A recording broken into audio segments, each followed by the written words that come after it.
ఖురాన్ తీసుకురండి. ఒక్క సెకండ్ మీకు ఒక ఎగ్జాంపుల్ చూపిస్తాను.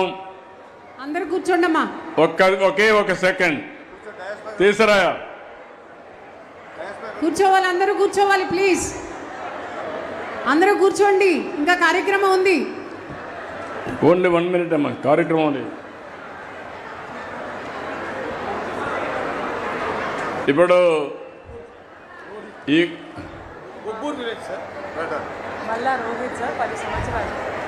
మల్లా రోహిత్ అబ్బాయి 10 సంవత్సరాలు. ఇప్పుడు ఆ అబ్బాయి చాలా బాధేస్తుంది. ఈరోజు మీరు చూస్తున్న దానికి కారణం ఒకటి జెనెటిక్స్ ప్రాబ్లం, రెండోది చిన్నప్పుడు ఇలాంటివి వస్తే ముందుగానే గుర్తించగానే మనం జాగ్రత్తలు తీసుకుంటే అలాంటి పిల్లలకు రాకుండా చేసే పరిస్థితి వస్తుంది. నేను వచ్చిన తర్వాత ఒకటే ఆలోచించి ఇలాంటి వాళ్ళకి ఇబ్బందులు ఉంటాయని 4,000 వృద్ధులకి, 6,000 దివ్యాంగులకి, 10,000 కిడ్నీ పేషెంట్లకి, ఇలాంటి బెడ్కే పరిమితమైన వారికి 15,000 పింఛనిచ్చే ఏకైక ప్రభుత్వం ఆంధ్రప్రదేశ్ ప్రభుత్వం.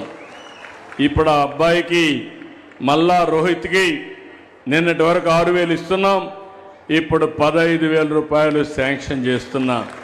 కానీ నేను ఎందుకు అతను చూపిస్తున్నానంటే మీ పిల్లల మరకు కాకుండా మీరు చూసుకునే బాధ్యత మీది. నేను ఒకటే ఆలోచిస్తున్నాను, చిన్న పిల్లలు పుట్టినప్పుడు నుంచి చనిపోయే వరకు మీరు ఆరోగ్యం బాగుండాలి, ఆరోగ్య జాగ్రత్తలు తీసుకోవాలి. అందుకు స్వచ్ఛాంధ్రప్రదేశ్ పనిచేస్తుంది. అదే కాదు, తొందరలోనే సంజీవిని ప్రాజెక్టు తీసుకొచ్చి చిన్న పిల్లల దగ్గర నుంచి జీవితాంతం మీకందరికి కూడా మెరుగైన ఆరోగ్యాన్ని ఇచ్చే బాధ్యత ఈ ప్రభుత్వం తీసుకుంటామని తెలియజేసుకుంటూ నేను చూపించాలని రమ్మన్నాను. ఆ తల్లిదండ్రుల బాధ నేను అర్థం చేసుకున్నాను.